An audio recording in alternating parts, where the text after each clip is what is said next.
gracias, Marcela, y muchas gracias a todas las personas que están participando hoy día en el webinar.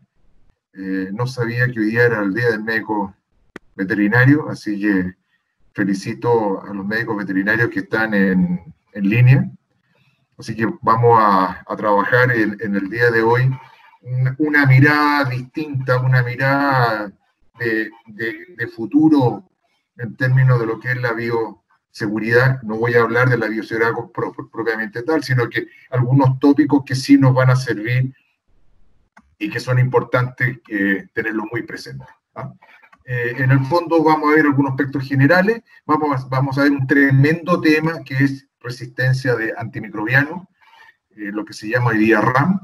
Vamos a ver un tema más importante todavía, que es peste porcina africana, SARS, la parte humana, algunos estudios que se han hecho precisamente en Perú sobre materias primas y micotoxinas, y algún protocolo de bioseguridad para implementar los grandes conceptos del mañana. Ahí alguien encendió micrófono, así que por favor se lo puede apagar, porque si no va a ser un ruido infernal. En términos de lo que es la resistencia de antimicrobianos, quiero plantear algunas cosas que me toca vivir en el día a día en mi actividad profesional. En el año 2006, o sea, estamos hablando 14 años atrás, ya la Unión Europea suspendió y prohibió el uso de antibióticos como promotores de crecimiento. Yo todavía sigo viendo en Latinoamérica el uso muchas veces de antibióticos como promotores de crecimiento. Sigo viendo un uso indiscriminado de antibióticos como profiláctico o como curativo, muchas veces con sus justificaciones. Sigan algunos micrófonos abiertos. Hay mucho ruido. Entonces, sí, estamos cerrándolos. Entonces, sigo viendo un uso inadecuado de antibióticos, lo cual va a generar algunos conflictos importantes en la industria y sobre todo en el consumidor. En la industria porcina, como en la industria avícola y como en la industria acuícola, sigue habiendo un exceso de uso de medicación. Y eso lo quiero plantear, ¿verdad?, por lo que se va generando en definitiva, ¿verdad?, lo que se llama la superbacteria, que son resistentes. De hecho, en los planes, en el plan de resistencia antimicrobiano, como patrón muchas veces usamos salmonela, y estamos viendo importantes resistencias de salmonela frente a los distintos antibióticos que estamos utilizando. Hoy salmonela no solamente es importante en la industria avícola, sino que está tomando cada día más importancia en la industria porcina. Y nos estamos encontrando cada día con más salmonelosis en los cerdos. La pregunta es, ¿por qué usamos mucho antimicrobiano? Y en el fondo tenemos problemas fundamentalmente de manejo. Tenemos temas de densidad, sobre todo hoy día a raíz de COVID, que han habido problemas en el tema de la comercialización de colocar los cerdos. Estamos observando en muchas granjas, ¿verdad?, a partir de los 70 días, cuando bajamos los cerdos, la engorda una mayor carga de cerdo por corral, lo cual va a significar algunas problemáticas. Instalaciones que no están en buenas condiciones, no solamente como se ve ahí en la foto, un bebedero, sino que muchas veces comedero en malas condiciones, condiciones climáticas, condiciones de corral, y una nutrición en términos de la calidad de nuestras materias primas, de calidad de la misma dieta ya elaborada. Entonces la pregunta que nos debiéramos hacer es, ¿cuáles son las estrategias que nosotros debiéramos utilizar para entrar a lo menos en un programa inicial sobre reducción de antibióticos? Y tenemos algunos pilares en el tema de la bioseguridad, sistema de producción, sistema de sanidad, ya en varios países con sistemas de producción todo dentro, todo fuera, lo estamos haciendo desde hace bastante tiempo, pero sistema en banda, Veo que recién hay algunos países que están implementando estos sistemas de banda.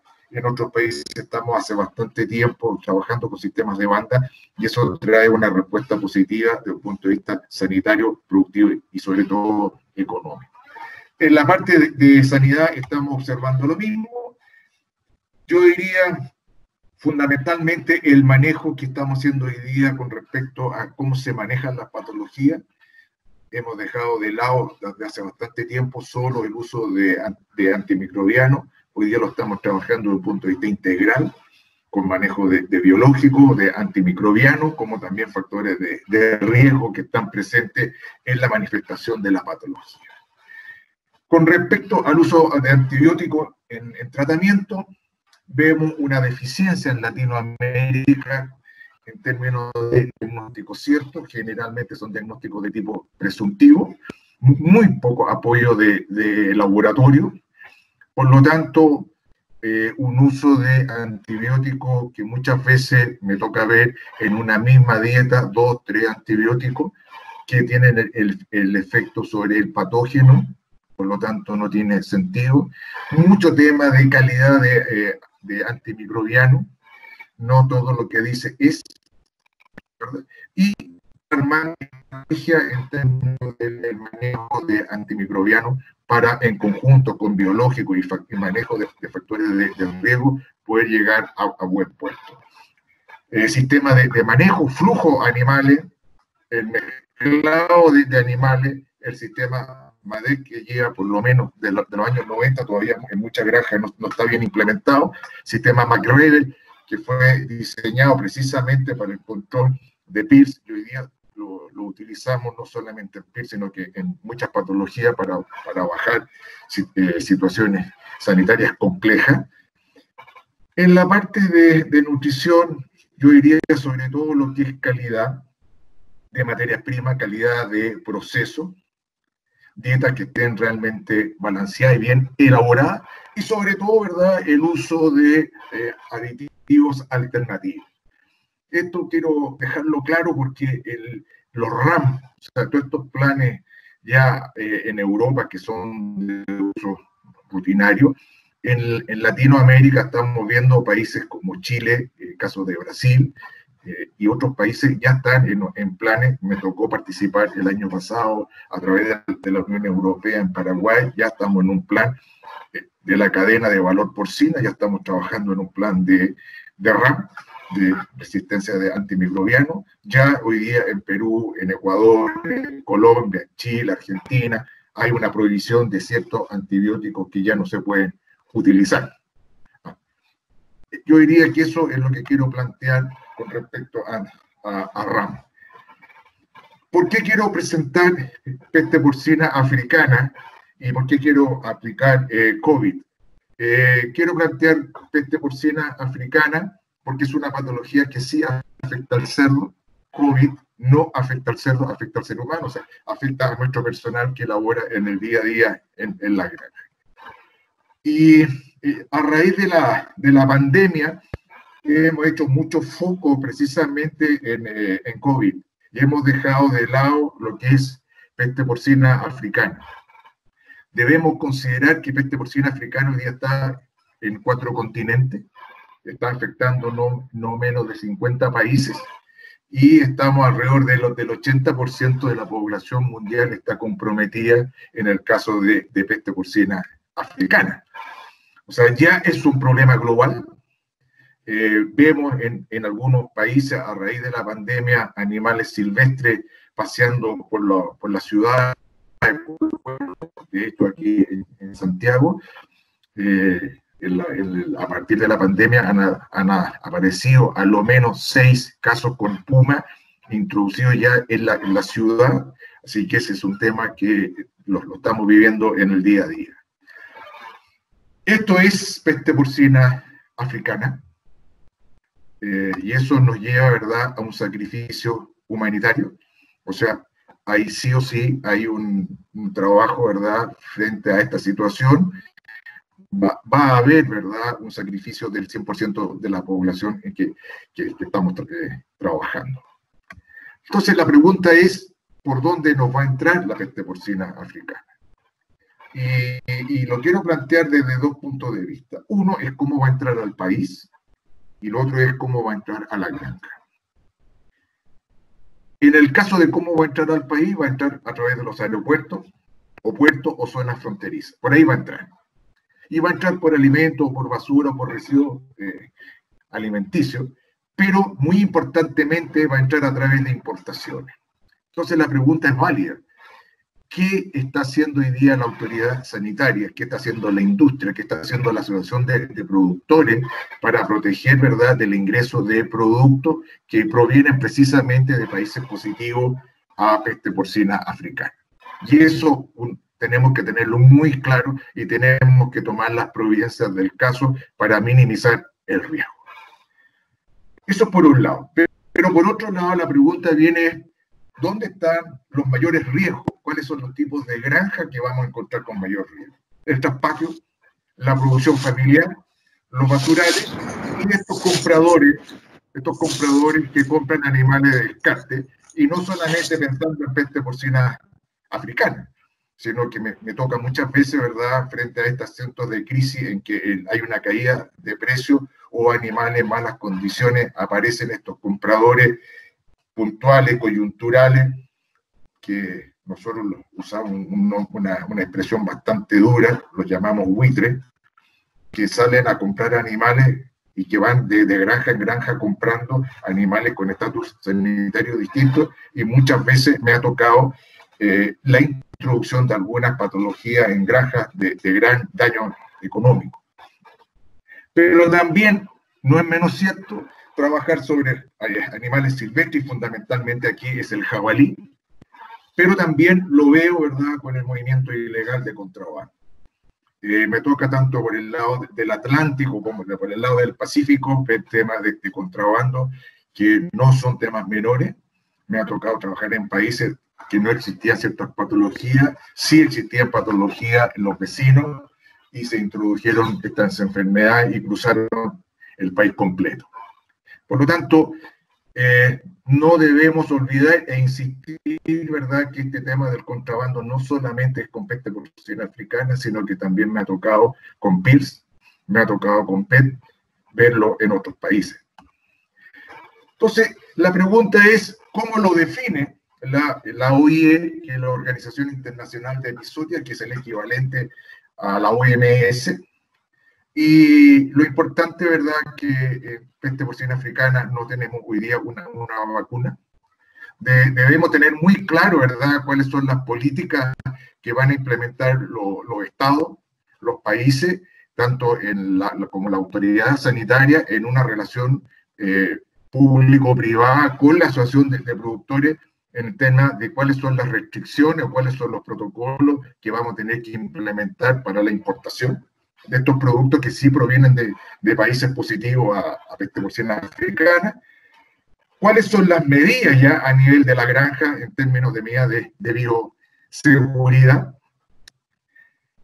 Aquí lo importante en la peste porcina africana es la detección temprana. Esta es una enfermedad que avanza, nos cuesta llegar inicialmente al diagnóstico, y la solución, como es una enfermedad exótica, es el rifle sanitario o la matanza humanitaria. Y aquí se abre una interrogante, que es la siguiente: ¿el país va a dar indemnización o no va a dar indemnización?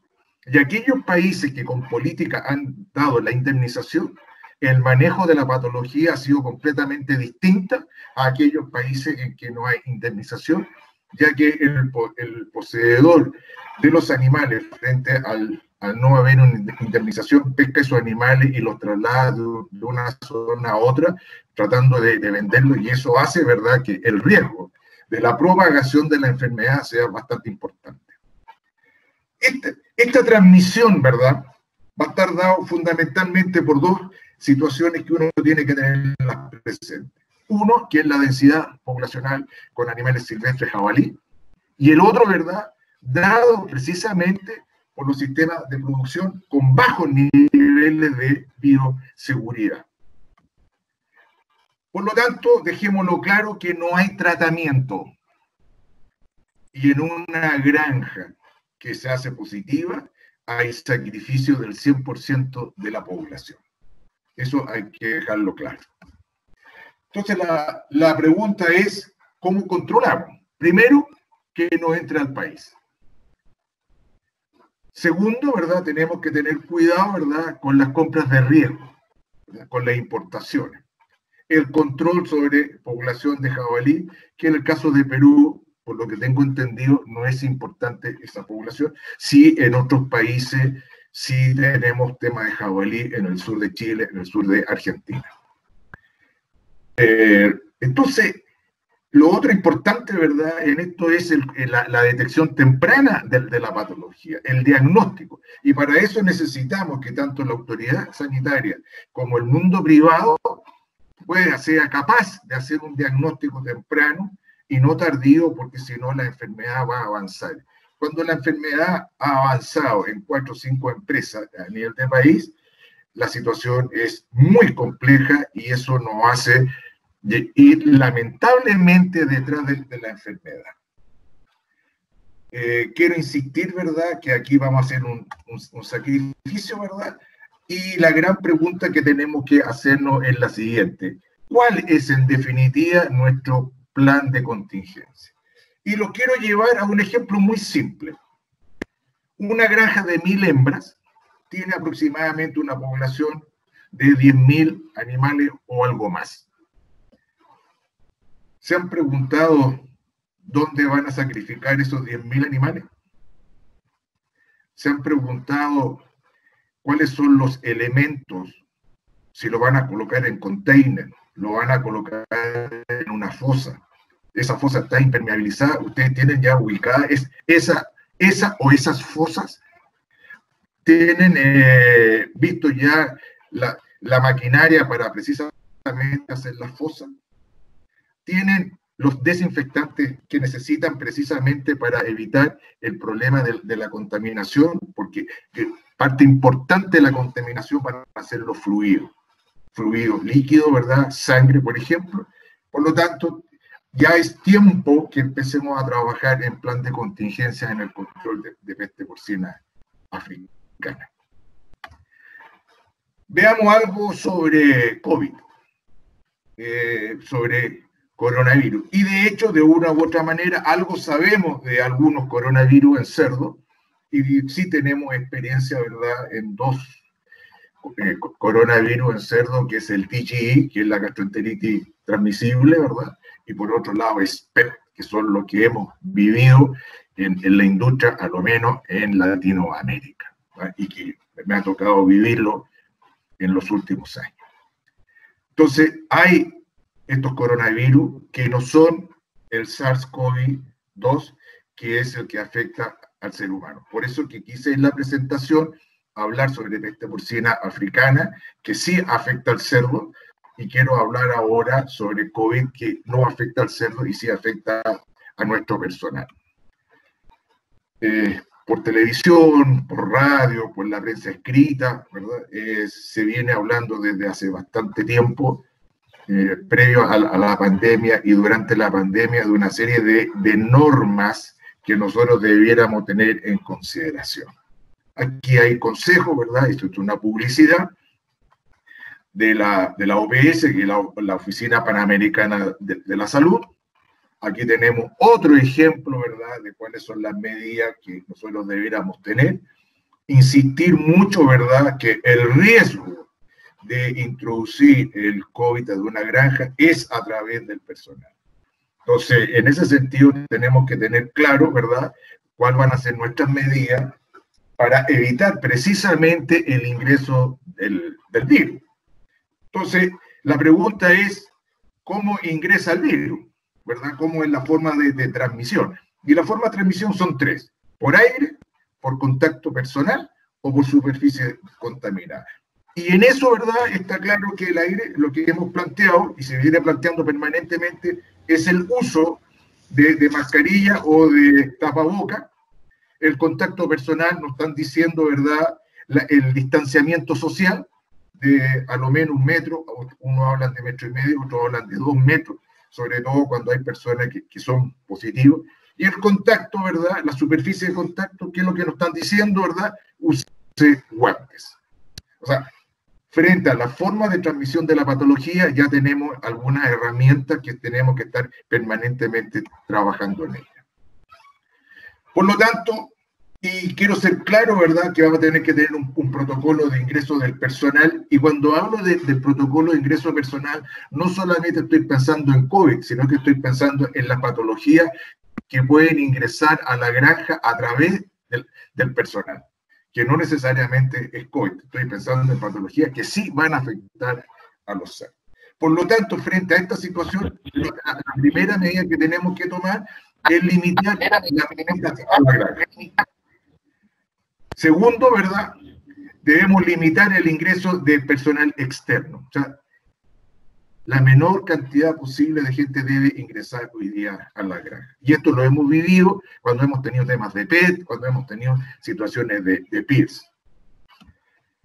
Aquí quise traer algunos ejemplos, ¿verdad? Didácticos, ¿verdad? Que es lo que muchas veces encontramos en granja, ¿verdad? La foto superior izquierda, ¿verdad? Nos muestra zona ya demarcada hasta con colores, una zona roja, zona sucia, una zona amarilla, una zona intermedia y una zona verde, una zona limpia. Ahí tenemos un ejemplo. Tenemos abajo otro sistema, tenemos el sistema de la banca danesa, ¿verdad?, que son medidas que nosotros vamos implementando en la granja para que el personal pueda ingresar a ella.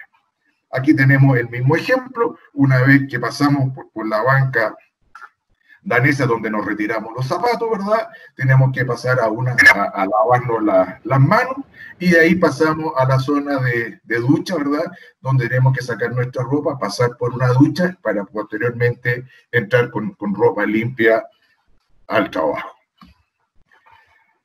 No solamente a la granja entran personas, ¿verdad?, sino que también entra material. Entonces también tenemos que tener protocolo para el ingreso de materiales, de equipo y muchas veces de dosis seminales en los sistemas de genética líquida.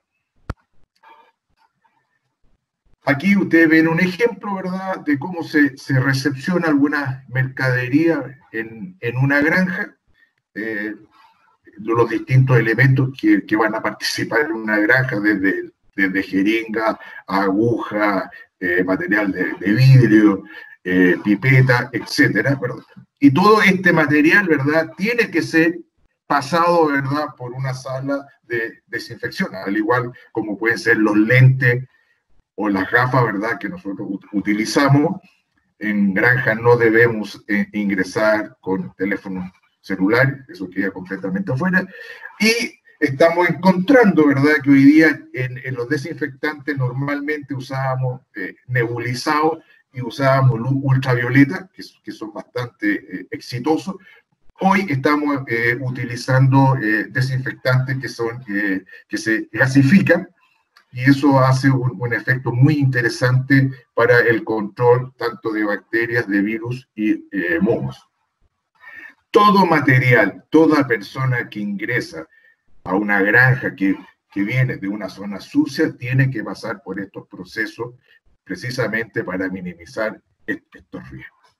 Entonces la pregunta es, ¿ingresamos a la granja en el caso de COVID con ciertas normas de procedimientos? ¿Y cómo vamos a mover a nuestro personal?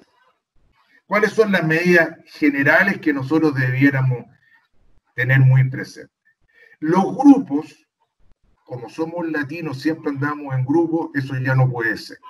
Hoy día tiene que ser un desplazamiento individual hacia nuestros puestos de trabajo. No puede haber a la entrada ni a la salida, ¿verdad?, un grupo, sino que tenemos que separar, tiene que haber tiempos de intervalo, normalmente 10 minutos. En algunas granjas implementamos sistemas de turnos de trabajo, que pueden haber personas de turnos de mañana, turnos de tarde. El personal, ¿verdad?, tiene que estar protegido con guantes, con mascarilla, ¿verdad? E insistir, ¿verdad?, como estamos trabajando con material que puede estar contaminado, ¿verdad? Insistir en la frecuencia, ¿verdad?, del lavado de manos, que eso es normalmente lo que nosotros encontramos en nuestros hogares o cuando vamos a lugares públicos.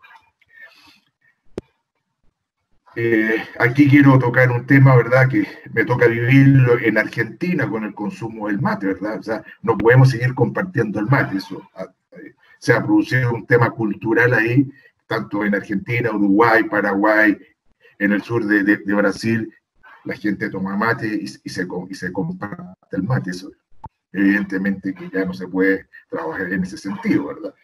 El uso de pizarra para dejar las tareas señaladas, ¿verdad? Suspender todo tipo de reunión y formación presencial. Hoy día estamos trabajando en la granja mucho con todas estas plataformas que la estamos viviendo, ¿verdad? Todas las reuniones de producción las estamos haciendo vía estos mecanismos. Entonces, ¿qué es lo que pasa con la organización? ¿Qué es lo que pasa con la empresa? Tenemos que armar grupos de trabajo que tienen que estar localizados. Y también aquí volvemos a lo mismo. Tenemos que separar a nuestro personal. O sea, no puede un personal estar paseándose de una sección a otra sección. O sea, el que trabaja en la reproducción no puede estar en un rato después, ¿verdad?, en la maternidad o ir a pasearse a la recría. Eso es extremadamente importante. O sea, tenemos que tener separaciones del personal dentro de la unidad, dentro de la sección, también tiene que haber un distanciamiento. Quiero insistir, ¿verdad? En algunas granjas, ¿verdad?, se está trabajando por turno. Tenemos gente trabajando con turno de mañana y con turno de tarde. Insistir, ¿verdad?, en que no debe haber, no puede coincidir, ¿verdad?, la entrada y salida de los grupos. Tiene que haber horarios distintos, ¿verdad?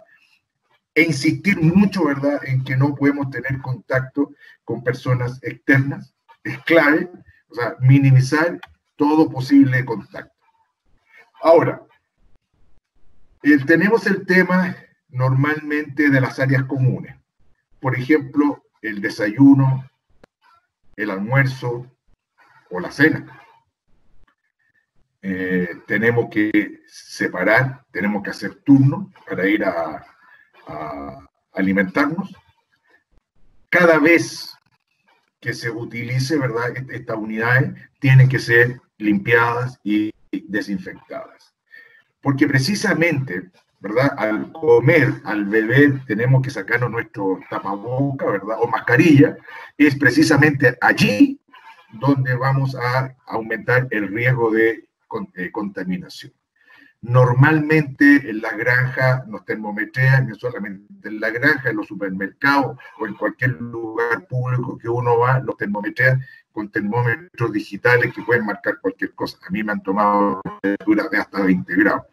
Yo no debiera estar vivo con esa temperatura, pero eso es lo que marca. Por lo tanto, es muy fácil, ¿verdad?, que se nos complique la situación, y también quiero ser claro que antes de la sintomatología de la persona, 48 horas antes, o sea, 2 días antes, ya empieza a excretar virus, empieza a contaminar. Por lo tanto, me termometré, eso no significa, ¿verdad?, que yo voy a estar sin problema. Por eso es que es importante permanentemente usar la mascarilla en nuestro trabajo diario, usar guantes para minimizar estos riesgos.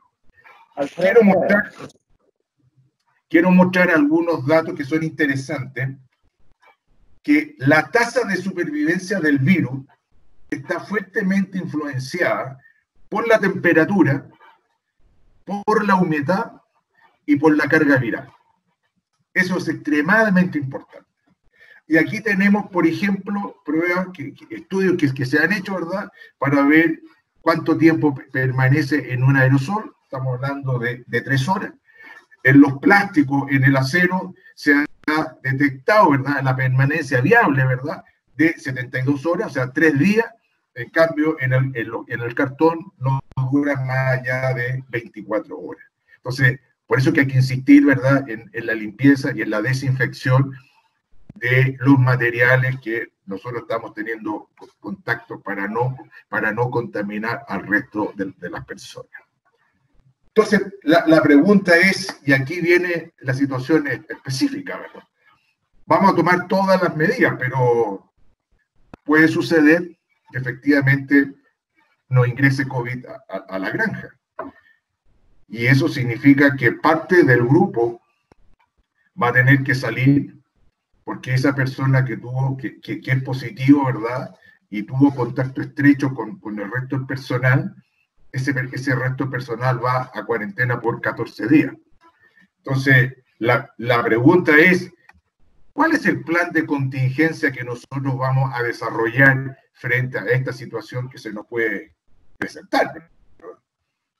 Entonces, el tema es, hay situaciones en granja, ¿verdad?, que no pueden dejarse de hacer.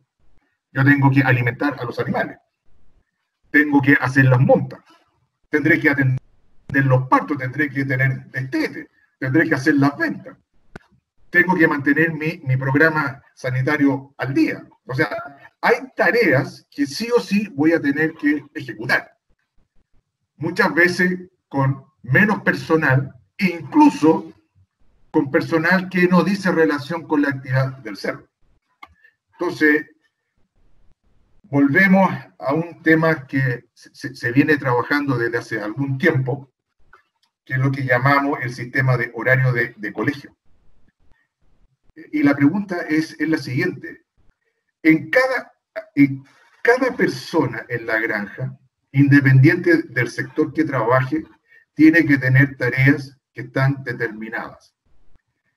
Y esas tareas se cumplen en un horario. Entonces la pregunta es lícita. Una persona que trabaja en la maternidad o en la recría, el día lunes a las 8 de la mañana, o el día miércoles a las 10 de la mañana, o el día viernes a las 2 de la tarde, ¿qué es lo que hace? Y nos damos cuenta, en criaderos, dos escenarios distintos. O que nos falta gente, o que nos sobran horas. Entonces, antes de que llegue la situación, yo debiera, en mi plan de contingencia, ya tener considerado esta situación. Porque si me están sobrando horas, significa que tengo gente de más. Pero también me puede suceder el hecho contrario, que me falte gente para poder desarrollar todas las actividades. Pero, ¿qué es lo que voy a hacer frente a esta situación en que voy a tener menos personal? Entonces tengo que elaborar un plan de contingencia con los puntos que hemos visto: alimentación, servicio, parto, destete, venta, programa sanitario. Siguiendo en la misma línea, ¿qué es lo que está pasando con nuestras materias primas? ¿Y qué es lo que estamos observando con nuestras materias primas? Este es un trabajo que se llevó a cabo en este primer semestre del año en curso, de enero a junio, en Perú, y muestra claramente lo que yo vengo observando desde hace varios años en Latinoamérica. Un tema de contaminación con DON, con fumomicina y con sereleno. Aquí lo que se hizo fue un trabajo de evaluar dietas completas, reproducción, recría, engorda, como así también se evaluaron materias primas. Entonces la pregunta es, ¿qué programa de monitoreo estamos armando o tenemos diseñado en nuestra granja? ¿Qué manejo estamos haciendo a nuestras materias primas que sí vienen contaminadas y lo viene diciendo? Tanto me toca verlo en América del Norte, América Central como Sudamérica. ¿Qué es lo que estamos haciendo con esas materias primas? Y con respecto a lo mismo, ¿qué tipo de secuestrante, verdad? ¿O qué estrategia de secuestrante estamos utilizando? Y aquí evidentemente que tenemos que usar secuestrantes de tipo complejo, que estamos hablando entre 6 a 10 dólares por kilo. Aquí no estamos hablando de una zeolita que puede costar 50, 70 centavos de dólar por kilo, porque no van a tener efectos sobre estas micotoxinas. Entonces, la pregunta es, ¿qué importancia tiene? Bueno, ¿cuál es el efecto que hace la micotoxina? La micotoxina en el lumen intestinal, ¿verdad? Lo que va a hacer, ¿verdad? Se va a generar un incremento de nutrientes. Y ese incremento de nutrientes va a tener dos efectos. Por un lado, se va a producir una reducción en la absorción de nutrientes, y por otro lado, me va a generar un medio rico donde va a haber un incremento de patógenos como salmonella, como clostridium y como coli. Eso por un lado. Por otro lado, la micotoxina va a actuar sobre la barrera intestinal, produciendo, ¿verdad?, el paso de patógenos a través de la barrera a circulación. Por otro lado, las micotoxinas van a tener un efecto inmunodepresor, tanto en la inmunidad pasiva como en la inmunidad activa. Y eso se va a traducir en una menor respuesta a las vacunas. Se ha visto, ¿verdad?, y la investigación así lo muestra, ¿verdad?, que alimentos contaminados con o sin secuestrante, ¿verdad?, tienen una respuesta a las vacunas distinta. Y por último, ¿verdad?, también va a tener un efecto negativo, ¿verdad?, sobre la absorción de antibióticos. Por lo tanto, en nuestros programas sanitarios, el hecho de tener sí o sí micotoxina, tenemos que tener una consideración especial para usar un adecuado secuestrante de micotoxina, como así también un programa de proceso de nuestras materias primas. Veamos algo sobre protocolos de bioseguridad. Este es Campo Delta en Guantánamo, es una base militar norteamericana, ¿verdad? Y está claro, ¿verdad?, que es una unidad de alta seguridad. Ahí es difícil entrar y es más difícil salir. Entonces, este concepto de la alta seguridad es lo que nosotros tenemos que hacer de una u otra manera en nuestras empresas.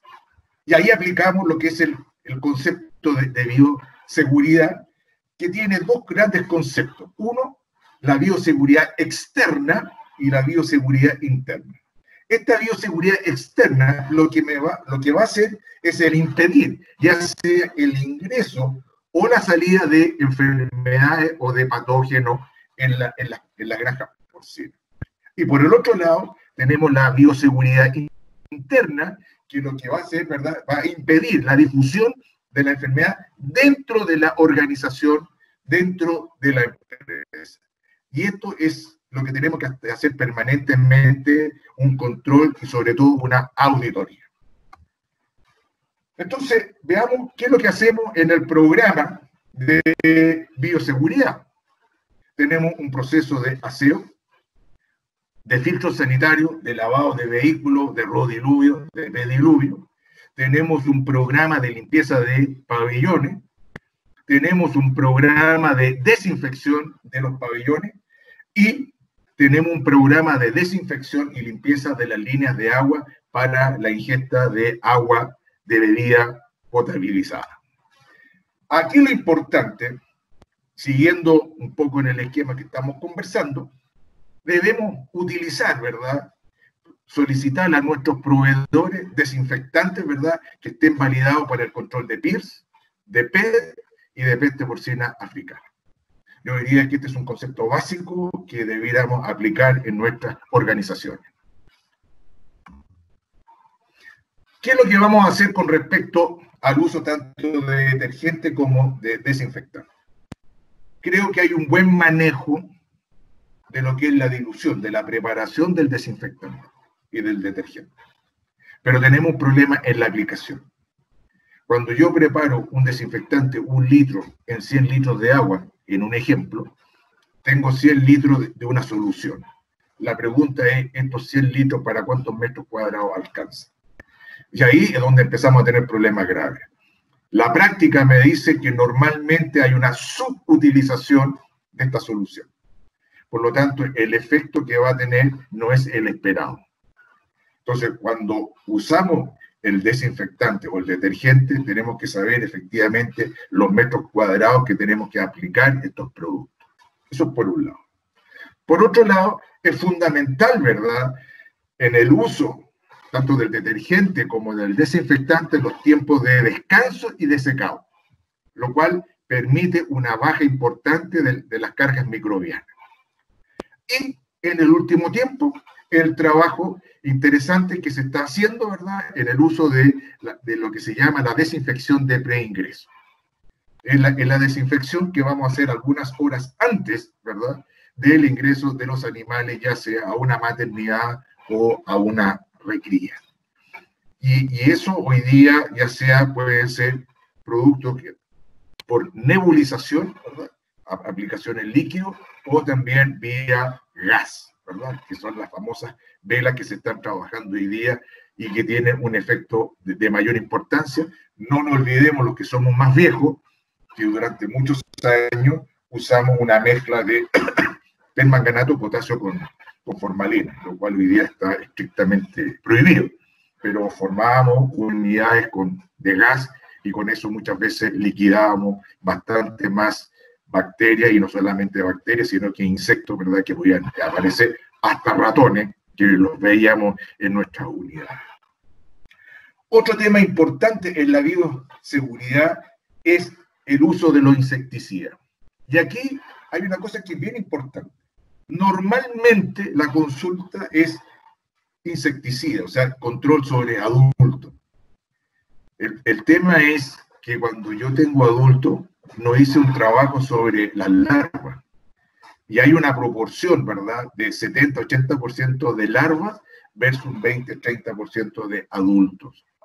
O sea, y eso pasa, ¿verdad?, porque tengo que hacer un control integral de larva inicialmente para posteriormente hacer un control de adultos. Si estamos solamente haciendo un control de adultos, es porque el tema de las larvas nos va a ganar y no vamos a hacer un buen trabajo sobre el control de adultos. Por eso que insisto, ¿verdad?, tenemos que sí o sí entrar en un programa de control de larvas inicialmente, y eso va a depender de la condición climática, ¿verdad?, y de la época del año, donde sí podemos hacer un control más específico sobre las larvas. Aquí quise traer una foto, ¿verdad?, para mostrar, ¿verdad?, el tema de larvas que normalmente encontramos en los criaderos, como así también la presencia de mosca, ¿verdad?, en el alimento, tanto en un comedero como en un plato. Entre paréntesis, el plato muy mal manejado con exceso de alimento, eso ya es un tema que escapa a las moscas, pero ahí hay un ejemplo, ¿verdad?, de un mal manejo de un comedero. Por lo tanto, quiero ser claro en ese sentido. Y tenemos, ¿verdad?, lo que pasa con los vectores, qué es lo que pasa con los roedores, qué es lo que pasa con las aves y qué es lo que pasa con los animales silvestres. En los roedores, ¿verdad?, un programa de monitoreo, definir claramente qué tipo de rodenticida vamos a utilizar. No es lo mismo colocar un rodenticida a la intemperie, no es lo mismo colocarlo a una intemperie en un ambiente seco que en un ambiente que hay lluvia. No es lo mismo colocarlo donde hay presencia de alimento o donde no hay presencia de alimento. Entonces, hay estrategias que nosotros debiéramos utilizar precisamente y hacer un monitoreo, un control de los puntos de control precisamente para ver cómo es el consumo. Ese consumo es variable. Si ustedes hacen el cálculo de la cantidad de rodenticida que se utiliza en una granja, es muy distinto a lo que debiera ser. O sea, cada 7 metros nosotros debiéramos colocar un punto de control, tanto en perímetro externo de granja como en el perímetro externo de los galpones, cada 7 metros, ¿verdad? Y colocar la cantidad de rodenticida que se indica que puede variar entre 20 a 60 gramos, depende del producto. Y se van a dar cuenta que la cantidad de rodenticida que ustedes están usando en la granja es bastante inferior, puede ser 5 hasta 10 veces menos de lo que realmente se necesita. En el caso de las aves, un control muy estricto. Me ha tocado en granja ver más aves que cerdo en un pabellón. Y no solamente estoy pensando en el consumo de alimentos que hacen las aves, sino que también de la transmisión de salmonela. Por lo tanto, debiéramos considerar el uso, ¿verdad?, de malla antipájaro y insistir, ¿verdad?, en la presencia de animales silvestres, sobre todo aquellas granjas que están más alejadas de los poblados. Aquí tenemos un ejemplo, ¿verdad?, de presencia de ratones, ¿verdad? Me ha tocado muchas veces ver una cantidad de ratones en una granja. Me tocó durante 3 semanas sacar un saco de 50 kilos de ratones durante 3 semanas, o sea, era realmente impresionante. Me ha tocado ver en plantas de alimentos que han cedido por la cantidad de cuevas que han ido desarrollando en los años estos animales. Y aquí quiero tocar un punto que normalmente no lo hacemos, ¿verdad? Que es el programa de control de agua de bebida. Y en este programa quiero tocar 2 grandes puntos. Por un lado, la limpieza del biofilm en las cañerías, y por el otro lado, la potabilización del agua. En relación a la potabilización del agua, es una de las medidas de bioseguridad y de plan de resistencia de antimicrobiano de la mayor importancia, de la mayor trascendencia. Un agua que está potabilizada, los eventos digestivos van a disminuir. Y es uno de los protocolos, ¿verdad?, en el control de patología, por ejemplo, salmonela. Y el otro tema, ¿verdad?, muchas veces, ¿verdad?, es la pregunta que uno hace en granja, ¿verdad? ¿Cómo o cuándo fue la última vez que se limpiaron las cañerías? Y muchas veces la gente reconoce que nunca se han limpiado las cañerías. Y yo quiero mostrarles algunos ejemplos de lo que uno ve. Aquí les quise traer algunos ejemplos de cómo las cañerías, ¿verdad?, se van obstruyendo, ¿verdad?, con los años, en las 2 inferiores, tanto izquierda como derecha, ¿verdad?, vemos un biofilm, pero en la superior, tanto izquierda como derecha, ya no solamente vemos un biofilm, sino vemos ya realmente una obstrucción, y eso, cuando uno hace un estudio, ¿verdad?, ahí aparece cualquier tipo de bacteria, y muchas veces los cuadros digestivos que nosotros nos encontramos en la granja, precisamente es por esto, porque no hemos hecho una limpieza de nuestras cañerías. Les quiero mostrar, no creo que sea el mejor ejemplo de un cerdo, ¿verdad? Por lo menos en el tren posterior le falta algo de pierna, pero no se ha cortado el pelo, así que está un poco desordenado, y quisiera agradecer el tiempo que ustedes se han dado para colocar estos temas en la mesa. Son temas que se vienen gigantes. RAM es un tema que se viene, peste porcina africana es otro temazo, ¿verdad? Y COVID, de una u otra manera, vamos a tener que convivir con él, y sobre todo pensando, ¿verdad?, en los riesgos que tenemos en nuestro personal que trabaja con nosotros y que son parte importante de nuestras compañías. En COVID, el 80% de la población pasa sin problema, el 20% tiene que ser internado en unidades críticas, y el 3 al 5% se muere. Entonces, yo a nadie le digo que esté que haga COVID. Traten de evitarlo, porque a nosotros nos enseñaron que la gente que se moría eran los adultos mayores. Pasó en Europa, sobre el 50% de la gente que se murió eran adultos mayores, pero hoy día en Latinoamérica estamos encontrando que se nos está muriendo la gente joven. Nos dijeron que se moría gente que tenía enfermedades de base, hoy día estamos viendo que se muere gente joven sin enfermedades de base, entonces tenemos que cuidarnos. Y un poco dado la hora en que estamos terminando, ¿verdad? Yo espero que Marcela nos pueda colaborar, ¿verdad?, con este lomo de cerdo posterior al conversatorio. Así que muchas gracias nuevamente, Marcela, y quedo a vuestra disposición por si tienen alguna consulta y yo poder hacer algún comentario al respecto. Sí, Marcelo, muchas gracias por tu presentación. De verdad que, bueno, hemos visto varios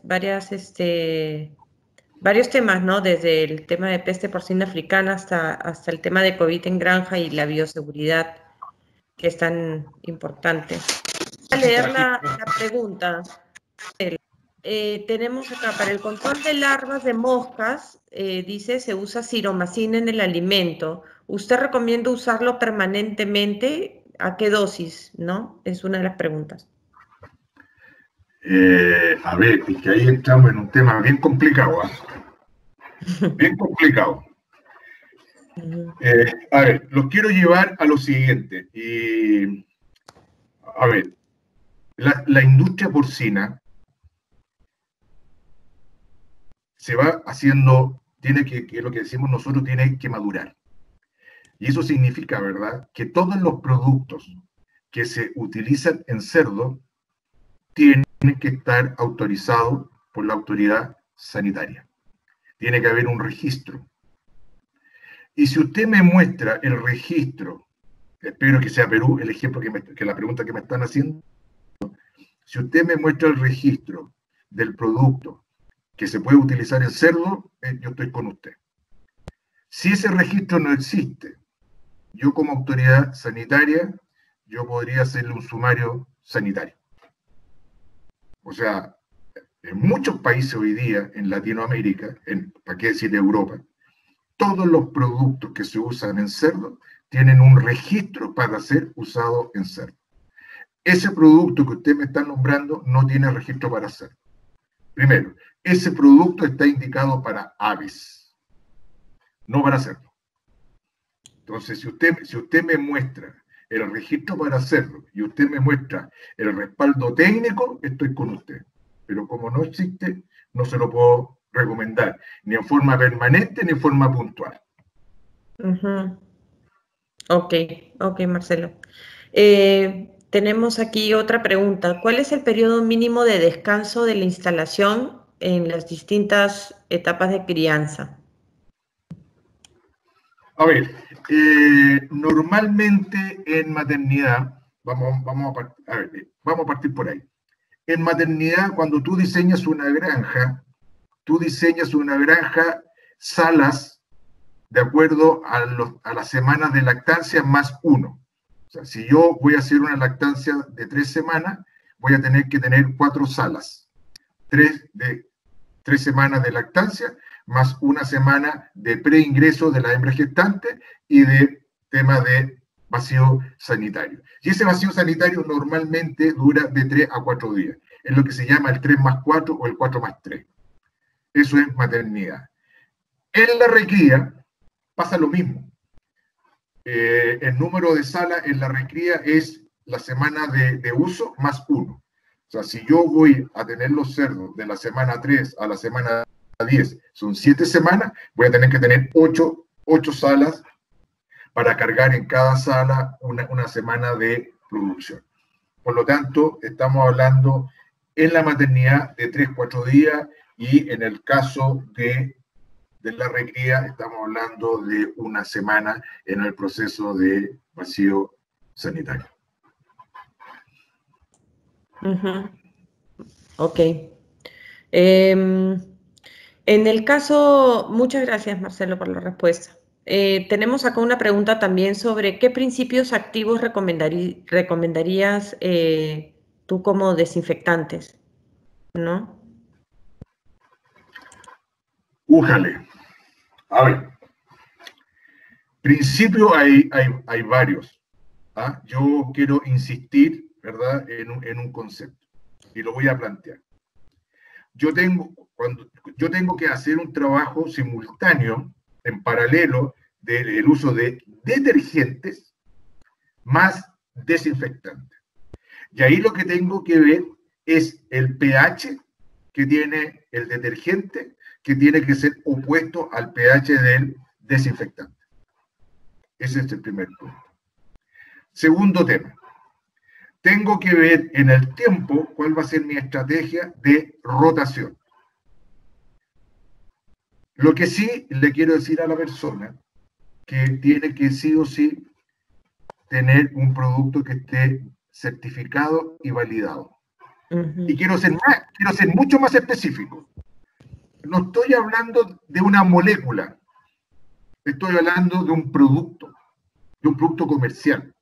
O sea, hoy día en PIRS, por ejemplo, podemos trabajar con glutaraldehído o una asociación de glutaraldehído con amonio cuaternario. O podemos usar peróxidos. Pero no quiero que entiendan que cualquier glutaraldehído va a estar validado. Tiene que ser ese producto, tiene que estar validado, no la molécula. Así que yo diría que en términos de productos, hay una serie de productos. Yo diría que los que más se usan normalmente en la granja, estamos hablando de glutaraldehído, amonio cuaternario de segunda generación, y estamos hablando de peróxido, que es lo que más común uno está observando. Quiero también agregar que no solamente en los desinfectantes estamos pensando en bacterias y en virus, sino que también en cerdo específicamente debiéramos estar pensando en coccidia. Y ahí tenemos que empezar a trabajar con ciertos desinfectantes que son específicos para coccidias. Uh-huh. Perfecto. Y para complementar esa pregunta, ¿existe resistencia de las bacterias a los desinfectantes? ¿O? Yo diría, cuando tú usas un desinfectante en forma adecuada, es muy difícil. Es muy difícil. Lo que pasa es que normalmente tú lo que te encuentras que es una sobrecarga. La experiencia que yo tengo son dos. Uno, en que la aplicación, o sea, estos 100 litros de solución, no son suficientes para los metros cuadrados. Y ahí me toca ver situaciones de una subutilización de 5 a 10 veces. Ese es un tema. Segundo tema, que también hay que hacerlo, la pregunta es, se lavó y se hizo un proceso. ¿Cómo audito yo ese proceso? Y ese proceso se audita, ¿verdad? Posterior, antes de empezar en el proceso de la limpieza, ¿verdad? Mido cargas en placas, ¿verdad? Mido la carga de bacterias en las placas. Y posterior a ese proceso, nuevamente mido. Y me toca muchas veces, ¿verdad? Que los procesos de limpieza, del uso del detergente, del lavado, incluso más, me toca muchas veces que no se usan normalmente detergente. Y el detergente pasa a ser un elemento fundamental en el proceso de la limpieza y en la baja de cargas microbianas. O sea, forma un microfilm, ¿verdad? En que el desinfectante no es capaz de atravesar porque se forma una película de grasa a nivel de la superficie, ¿verdad? Y el desinfectante no te va a funcionar. Entonces, más que hablar que si voy a tener una resistencia al desinfectante, yo me ocuparía de hacer una buena, primero usar un producto que esté certificado, primero. Segundo, hacer una buena dilución, hacer una buena aplicación, acompañado de un detergente, acompañado de un periodo de descanso y secado, y eso es el que me va a llevar a la situación. Y lo vemos en la práctica muy simple. Cuando en una granja, en una maternidad, uno tiene un cuadro de diarrea y empieza a hacer una anamnesis, empieza a hacer un análisis histórico, se da cuenta, ¿verdad?, que desde hace mucho tiempo el proceso de vacío sanitario no se viene cumpliendo en forma adecuada. Y cuando uno mide con placa, uno también se da cuenta que ese proceso no fue bien hecho. Así que más que pensar que el desinfectante no es el adecuado, que la molécula no es el adecuado, yo diría que hay procesos en que no están bien hechos, y partiendo, y lo dije hace un rato atrás, de la calidad del producto. Usted va a comprar un producto al 20%, ¿quién le certifica que efectivamente esté al 20%? Por eso es que usted tiene que usar productos efectivamente que tengan respaldo técnico. Uh-huh. Uh-huh. Perfecto. Bueno, tu respuesta, Marcelo, también contesta a una pregunta sobre justamente analizar los niveles de carga microbiológica, que en realidad ya lo has comentado, ¿no? Que es importante hacerlo efectivamente, ¿no? Y bueno, también hay una pregunta sobre el sistema de cama profunda, si hay si hay alguna consideración adicional a tener en ese sistema de crianza y qué desinfectante, si hay alguna diferencia en los desinfectantes que se deberían usar en ese sistema. A ver, yo vengo manejando sistema cama profunda muchos años. Me tocó ser uno de los pioneros en manejo de cama profunda. Y yo diría que la cama profunda en la variable de tiempo ha venido cambiando. Nosotros partimos hablando siempre, ¿verdad?, de 1 kilo de cama por kilo de cerdo producido en el sistema. Después pasamos solamente a empezar a bajar ciertos volúmenes de camas, ¿verdad?, en las cuales estaban húmedas y estaban sucias.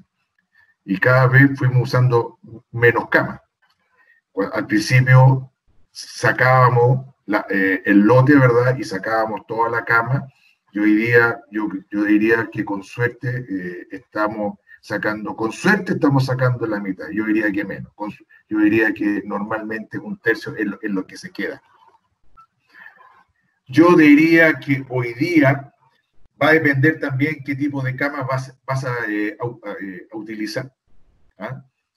Yo he trabajado con papel, he trabajado con arena, he trabajado con capotillo de arroz, he trabajado con cama de ave, o sea, distintos sistemas, ¿verdad?, tipos de cama. Yo diría que más que problema de desinfección, lo que yo he visto más comúnmente en los sistemas de cama profunda es tema de parasitismo, más que un tema de desinfección. Ahora, con respecto al desinfectante, yo diría que cualquier desinfectante de los que hemos conversado, peróxido, glutaraldehído, amonio, van a actuar de muy buena manera en un posible control. Pero cuidado con el uso de la cama. ¿Ah? O sea, por ahorrar en cama, porque los primeros estudios nos demostraron que era bastante interesante, pero después cuando empezamos a ver que el costo de la cama era distinto, empezamos a ahorrar por el lado de la cama y ahí empezamos a tener algunos problemas.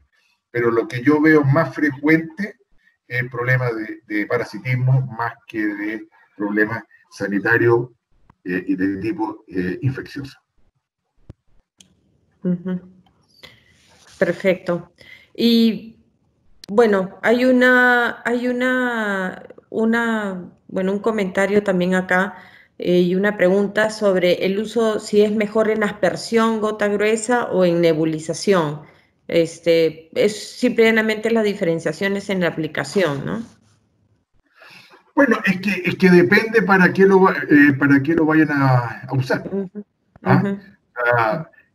Tú puedes usar o sea, si hay primero el producto, si lo vas a usar en presencia de animales, tiene que ser un producto que esté indicado para ser utilizado en presencia de animales. Eso es lo primero que tienes que tener claro. Ahora, yo diría que es una práctica habitual, pero en el caso de COVID, en la parte humana, está en tela de juicio. Está en tela de juicio. No está claro, ¿verdad?, que eso vaya a producir un efecto. Normalmente uno lo ve en las granjas, ¿verdad?, cuando hay ciertos cuadros sanitarios, ¿verdad?, importantes, uno empieza a aplicar estos productos, específicamente en el caso PET, me ha tocado vivirlo. En el caso PET hemos trabajado y hemos bajado efectivamente cargas virales con ese sistema. Pero va a depender nuevamente para qué yo lo estoy implementando. Ambos sistemas te van a funcionar. Y vuelvo a repetir, en el caso de un nebulizado, tengo que tener claro en términos de los metros cuadrados y de los metros cúbicos que yo voy a utilizar. Y eso es básico. O sea, normalmente muchas veces cometemos el error que creemos que hay ciertas normas de manejo que se hacen, ¿verdad?, pero no las auditamos.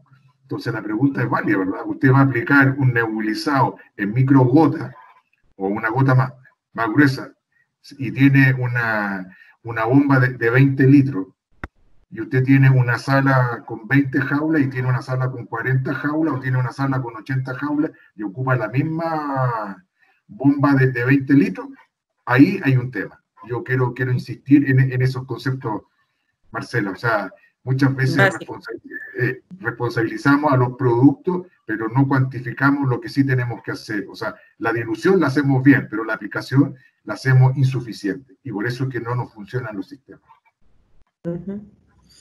Ok, muchas gracias, doctor Marcelo. Yo creo que ya hemos abarcado la mayor cantidad de preguntas de bioseguridad. Agradecemos tu participación y la participación de todas las personas que han estado en la charla, ¿no? Solamente quería agregar que, no, bueno, Adicens Los Sauces cuenta con una línea de bioseguridad y el ingeniero Hugo Torres es quien está a cargo de esta línea y no solamente vendemos los productos, sino que también ofrecemos el servicio correspondiente, ¿no? De apoyar en el tema justamente de cálculo de producto que se debe utilizar y otros servicios, ¿no? Entonces, cualquier cosita estamos a su disposición. Pero muchas gracias, Marcelo. No, todo lo contrario, gracias a ustedes. El objetivo de estos conversatorios, Marcela, es muchas veces aprender de lo que la gente hace a nivel de campo. Yo lo único que quiero plantear es que siempre tienen que ser críticos, siempre preguntarse el porqué de las cosas, leer, estudiar. Hoy día tenemos acceso a buena información y efectivamente evaluar. O sea, cualquier producto que vamos a usar en granja debiera pasar por un protocolo, de una ficha técnica, de una ficha de seguridad, de un respaldo técnico, porque hablamos de cómo son los productos, ¿verdad? Pero se nos olvidó una parte importante. Ese producto lo aplica una persona. Esa persona está certificada para aplicar el producto, le hemos enseñado, lo hemos preparado, y muchas veces no, o sea, la gente llega y hace cosas, pero no medimos. Yo creo que tenemos que aprender a empezar a medir para ver si efectivamente lo que estamos haciendo está bien hecho o hay que corregirlo. Así es, de acuerdo, doctor. Así es que, bueno, estamos ahí para justamente apoyar a eso, ¿no? Esa parte, no solamente en venta de productos, sino también dar ese apoyo, que me parece que es bastante importante, especialmente en bioseguridad y en sanidad, ¿no? Así es que, bueno, muchas gracias por las recomendaciones y también gracias a todos los asistentes. Muchas gracias a usted y quedo a vuestra disposición. Listo, gracias. Bueno, gracias a todos. Bye, bye.